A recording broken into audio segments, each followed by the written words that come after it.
After months of mind-numbing negotiations, countless meetings, and multiple missed deadlines, President Biden's massive bipartisan infrastructure package cleared the House late Friday. In a surprise twist, 13 Republicans supported the bill, enough to make up for 6 progressive holdouts. Democrats have struggled to find unity, facing increased pressure to act after this week's major wake-up call, suffering a stinging defeat in Virginia and just barely holding on to the governor's mansion in New Jersey. President Biden acknowledging the message that was loud and clear: get something done.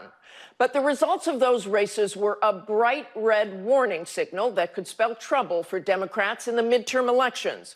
With those critical midterms 1 year away and control of Congress at stake, we hit the road, partnering with our owned stations and affiliates, traveling through key southern states to talk face-to-face with voters. A stunning victory for Republicans in Virginia. All righty, Virginia, we won this thing! For the first time in more than a decade, a Republican winning statewide office in the Commonwealth, as many frustrated suburban voters who supported Biden in 2020 turned out instead for the GOP, with a potential new playbook for Republicans in next year's midterms. Less focus on Donald Trump and more on fundamentals, education, jobs, and the effects of the pandemic. He campaigned on the strong issues that people really cared about. It was a rallying cry we heard again and again as we hit the road and headed south, traveling almost 1,000 miles through 3 battleground states where much is at stake in next year's midterms. First up, North Carolina. Trump won here by fewer than 2 percentage points, but in 2022, the state has an additional congressional seat and a Senate seat up for grabs. Here in Fayetteville, North Carolina, on Wednesday morning, voters were waking up to the reality up north, knowing it could reverberate throughout the South. For Democrats, it's very concerning. For Republicans like farm owner Susan Weaver Ford, the vote was to be expected. You know, to replace that combine, that one combine, you're looking at $600,000. For Ford, it is all about issues that hit close to home. Things that deal with us a lot are labor issues, specifically the H-2A labor program, and it eats into what little bit of profit we are trying to make. Daycare owner Cassandra Brooks voted for Trump in 2016 and Biden in 2020. The things that matter most to her: education and children. When he said he believes in the soul of this nation, I really believe he humbly cares about the people. You know, we still have, some people are divided, but I can still say that we are still moving forward. Ross Turnmeyer was conflicted on who to support in 2020, and as a dad and business owner, his priorities are both the economy and COVID. Economic stability is important.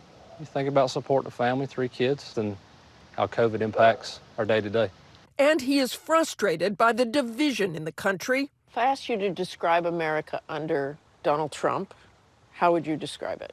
A lot of folks on edge and in divided camps, and kind of always in that state of who's out to get me. And how would you describe America under Joe Biden? Exactly the same.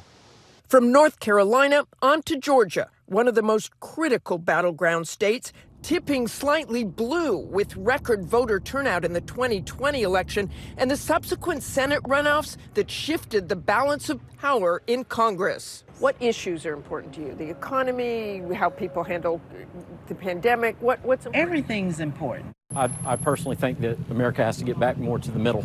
Conservative Rule Joyner also thinks the party should concentrate on policy, not former President Trump. And I think with the president staying out of this and they talk more about conservative values and less about personalities, you had a higher turnout.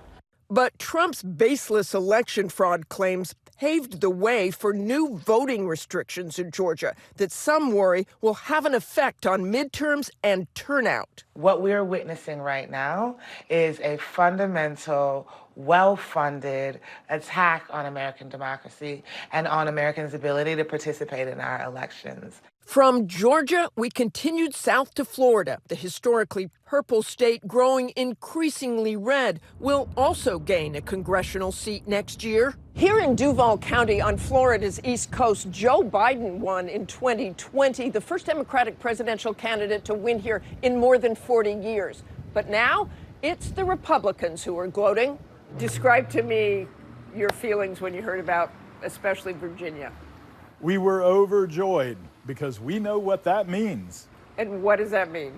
Well, that means the Democrats are in big trouble. And for Democrats, it was gut-wrenching.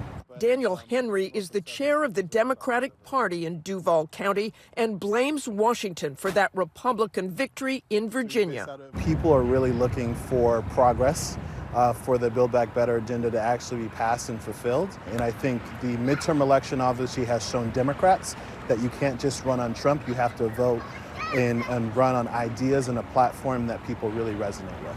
As Democrats desperately try to find ways to close the gap in Florida as they face mounting hurdles like low voter registration and being outspent.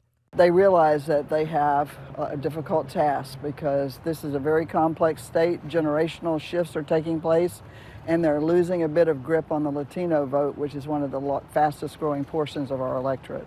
A lot of those younger Latino voters swinging to the right. We need Republicans that aren't necessarily pro-Trump or anti-Trump, but that can activate that same Trump base. And Florida Democratic voters, both progressives and moderates, increasingly frustrated with the political infighting in their party. The Democratic Party needs to come together. I mean, they have a majority in the House and the Senate, but they can't get things done because they can't agree on what they're trying to do.